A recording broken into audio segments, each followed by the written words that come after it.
बाबा केदारनाथ की नगरी से आप देख रहे हैं आज तक। मैं हूं आपके साथ चित्रा त्रिपाठी।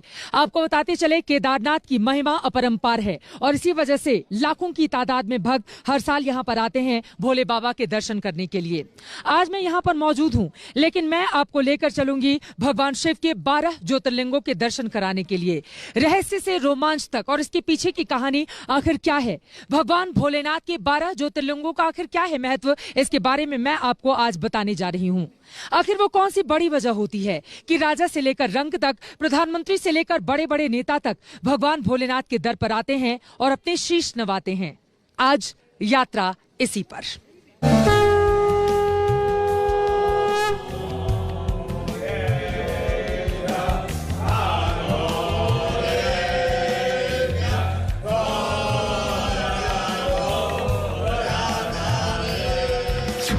शिव के दरबार में मोदी की भक्ति,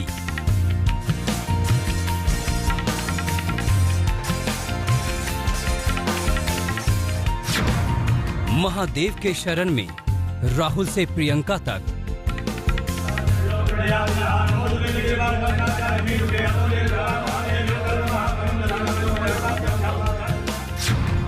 काशी में दर पर अखिलेश की पूजा अर्चना,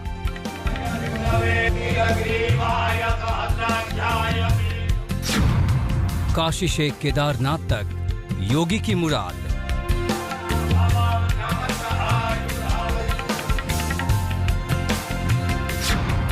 क्या इंदिरा, क्या राजीव, क्या सोनिया,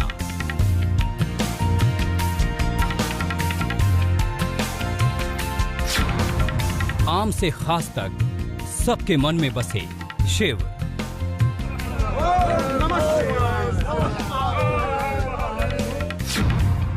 ज्योतिर्लिंग का दर, सभी का झुका सिर।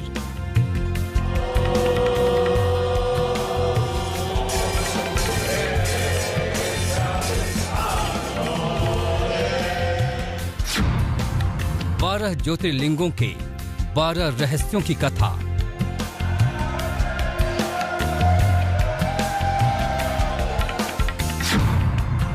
ज्योतिर्लिंग की साधना, पूर्ण होगी मनोकामना। साल 2013 की प्राकृतिक आपदा से उबर चुकी है केदार नगरी और यहाँ का हो चुका है कायाकल्प। यही कारण है कि बीते 8.5 वर्षों में यहाँ पर भक्तों के आने का जो सिलसिला शुरू हुआ वो कोरोना काल के बाद भी अनवरत लगातार जारी है। आज भी भारी भीड़ यहाँ पर देखने को मिल रही है। यकीनन भोलेनाथ को अपने दिल में सभी बसा लेना चाहते हैं, उनके हो जाना चाहते हैं। उनकी एक झलक पाने के लिए देश के कोने कोने से श्रद्धालु यहाँ पर खिंचे हुए चले आ रहे हैं।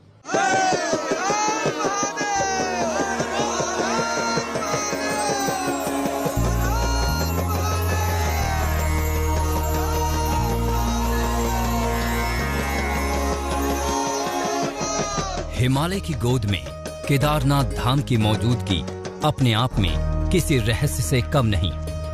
सोचिए, दुर्गम पहाड़ों के बीच ऐसे विराट मंदिर का निर्माण आज भी अकल्पनीय है, लेकिन महादेव की कृपा ने असंभव को संभव में बदल दिया। आप सामने ये पत्थर देख सकते हैं। इस पत्थर और केदारनाथ मंदिर से एक रहस्य जुड़ा हुआ है। जब त्रासदी में सब कुछ तबाह हो गया था, तब भी नाथ यहाँ एकदम सुरक्षित थे। ये कैसे हुआ? क्या है केदारनाथ में करिश्मे की पूरी कहानी?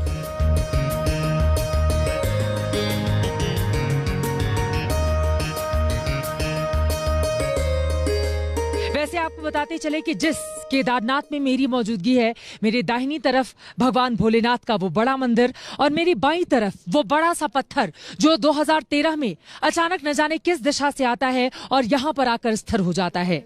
इसी पत्थर की वजह से, इसी चट्टान की वजह से, जिसमें लोग अब भगवान का रूप भी देखते हैं, इसके कारण पानी का प्रवाह दो तरफ हो गया और इस प्रांगण को, इस मंदिर को कोई क्षति नहीं पहुंची।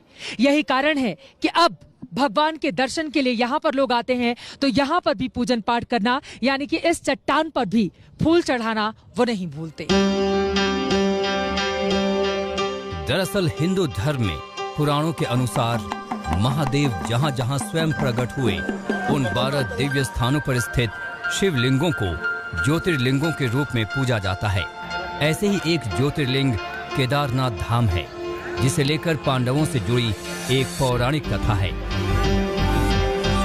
महाभारत युद्ध पर विजय प्राप्ति के बाद पांडवों को ऐसा लगा कि उन्होंने अपने भाइयों की हत्या की है। गोत्र हत्या के आरोप उनके ऊपर लग रहे हैं, इसी वजह से उनको इससे मुक्ति पानी है। इस प्रायश्चित के लिए भगवान भोलेनाथ के वो दर्शन कर लेना चाहते थे, इसीलिए पांडव केदारनाथ आ पहुंचे।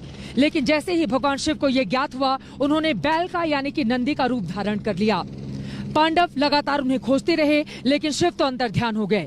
जब भगवान शिव उन्हें नहीं मिले तो भीम की ओर से अपनी बुद्धि का इस्तेमाल करके अपने शरीर को विशालकाय कर लिया गया और उसके बाद अपने एक पैर को एक पहाड़ी पर और दूसरे पैर को दूसरी पहाड़ी पर फैला लिया गया।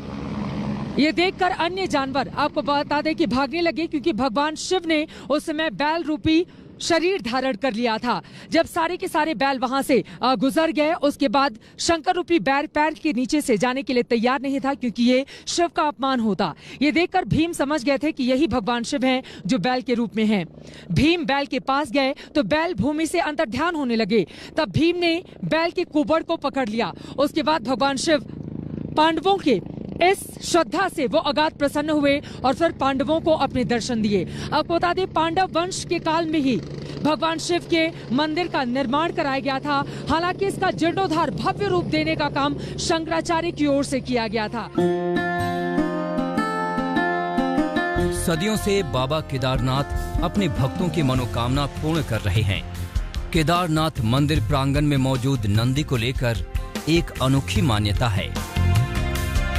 आप देख पा रहे हैं, ये केदारनाथ की नगरी है और बाबा केदारनाथ के दर्शन के लिए दूर दूर से देश के अलग अलग हिस्सों से लोग यहाँ पर आए हुए हैं। कत्यूरी शैली में बना ये मंदिर, और आपको बता दें कि इसका निर्माण पांडव वंश के जन्मेजय की ओर से करवाया गया था और इसका जीर्णोद्धार आदि शंकराचार्य गुरु की ओर से करवाया गया था।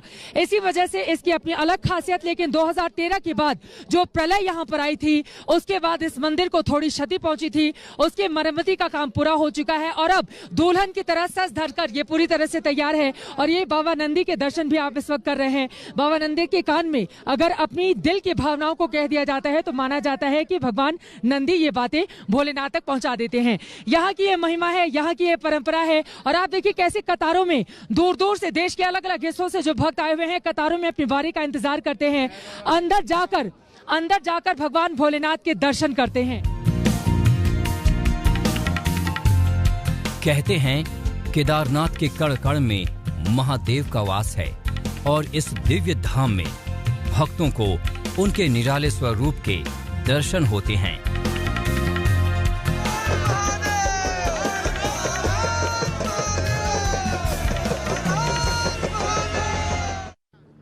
महाकालेश्वर यानी शिव का संहारकारी रूप। अब आपको लेकर चलते हैं महाकालेश्वर यानी कि महाकाल की नगरी उज्जैन। वहां पर भी 12 ज्योतिर्लिंगों में से एक भगवान शिव विराजमान है गर्भगृह में और भक्तों की लंबी कतारें लगी होती हैं भगवान भोलेनाथ के दर्शन करने के लिए। उज्जैन की कहानी भी बेहद दिलचस्प है। वहां पर आखिर कैसे शिव की महिमा को सुनकर भक्तजन खिंचे हुए चले आते हैं, अब जरा वो जाने।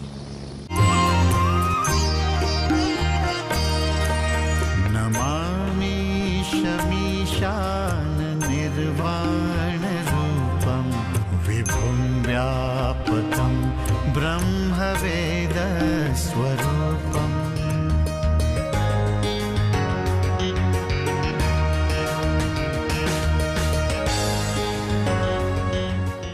मध्य प्रदेश के मालवा में शिप्रा नदी के तट पर हजारों सालों पहले से बसी है भारत की सबसे प्राचीन सांस्कृतिक और धार्मिक नगरी उज्जैन। अलग अलग सदियों में ये नगरी अलग अलग नामों से पहचानी गई। कभी उज्जयिनी, कभी अमरावती तो कभी अवंतिका।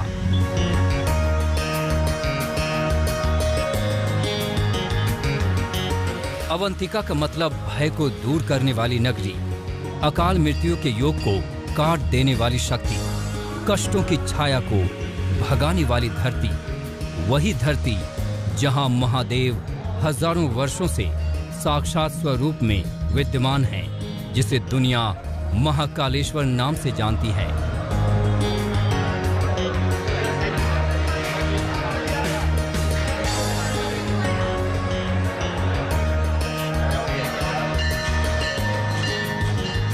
सदियों से यही मान्यता चली आ रही है कि अवंतिका के राजा महाकाल हैं। कोई दूसरा राजा उज्जैन में रात को विश्राम नहीं कर सकता। ऐसी धारणा है कि जिस किसी ने महाकाल के नियम तोड़े उसे नुकसान भुगतना पड़ा। यही वजह है कि कोई भी राजा, मुख्यमंत्री, राष्ट्रपति या देश का प्रधानमंत्री कभी भी नहीं रुकता। आज भी लोग इस परंपरा को निभा रहे हैं।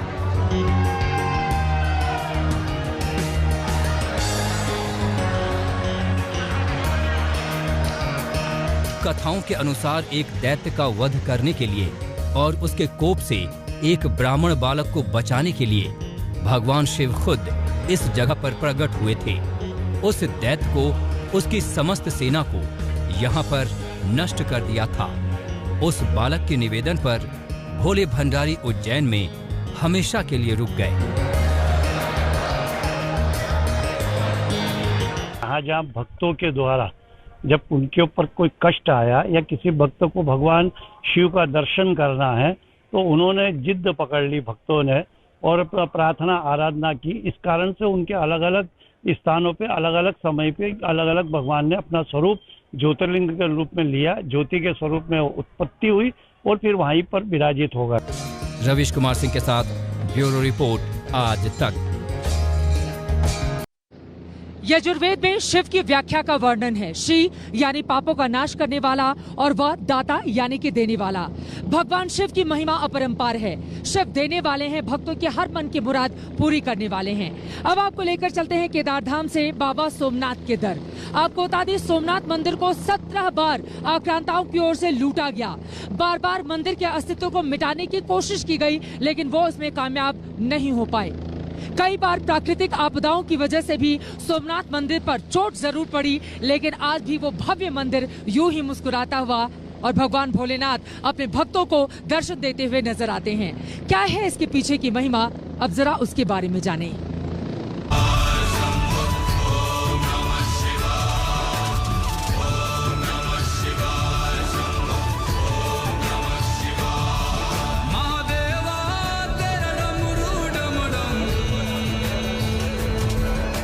सोमनाथ मंदिर एक बार फिर अपने वैभवशाली इतिहास को दोहरा रहा है। मंदिर का नया स्वरूप ऐसा है जिसे देखकर हर कोई हैरान रह जाएगा। इस नए स्वरूप में सोमनाथ मंदिर को ठीक ऐसे ही सजाया जा रहा है जैसे आज से 1000 साल पहले ये मंदिर था।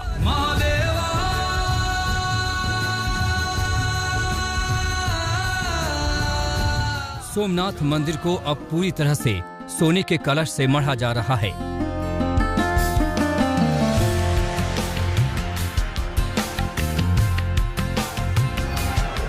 सोमनाथ मंदिर के गर्भगृह के साथ साथ अब मंदिर में लगे तोरण और खंभों को भी धीरे धीरे सोने से मढ़ा जाएगा।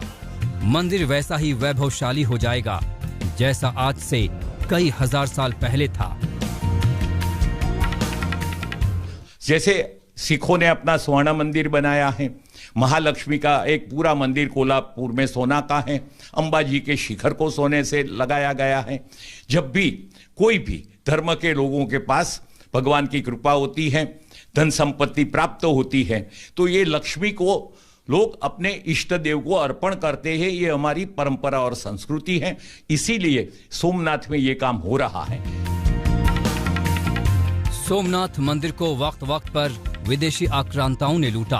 कभी इसे मोहम्मद गजनी ने लूटा था तो कभी इसे अलाउद्दीन खिलजी जैसे तानाशाह ने तोड़ा, लेकिन सोमनाथ मंदिर आज भी वैसे ही भव्यता के साथ खड़ा है। रात के वक्त मंदिर की सुंदरता और भव्यता एकदम अलग होती है। मंदिर मानो सोने से बना हो वैसा स्वर्ण दिखाई देता है। 1000 साल बाद महादेव का महामंदिर सोमनाथ अपने स्वर्णिम इतिहास को दोहराने जा रहा है। आप देख सकते हैं सोमनाथ महादेव का ये जो मंदिर है, इसका गर्भगृह जो है वो अब पूरी तरीके से सोने से मढ़ दिया गया है। 2012 में इसको सोने से मढ़ने का काम शुरू किया गया। लोगों ने जैसे जैसे इसमें अपनी जो हिस्सेदारी है, अपनी श्रद्धा है, उसके हिसाब से सोने का दान दिया और सबसे पहले 137 किलो सोने से जो पूरा गर्भगृह है, जो दरवाजा है, उसको तैयार किया गया और फिर जो लोगों की श्रद्धा और आस्था के हिसाब से लोग यहाँ पे दान देते गए और सोना जो है वो यहाँ पे लगाने का काम जो है उसे शुरू किया गया। एक पौराणिक मान्यता के अनुसार सोमनाथ मंदिर में स्थापित ज्योतिर्लिंग ही 12 ज्योतिर्लिंगों में स्थापित सबसे पहला रुद्र ज्योतिर्लिंग है, जहां महादेव भक्तों की हर मुराद पूरी करते हैं। उम्मीदों की खाली झोली लिए श्रद्धालु सोमनाथ आते हैं और भोले भंडारी झोली भरकर वापस भेजते हैं।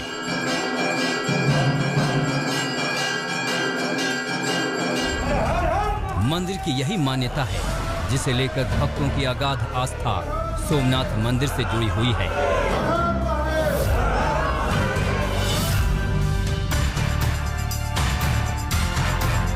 सोमनाथ से गोपी घांगर, आज तक।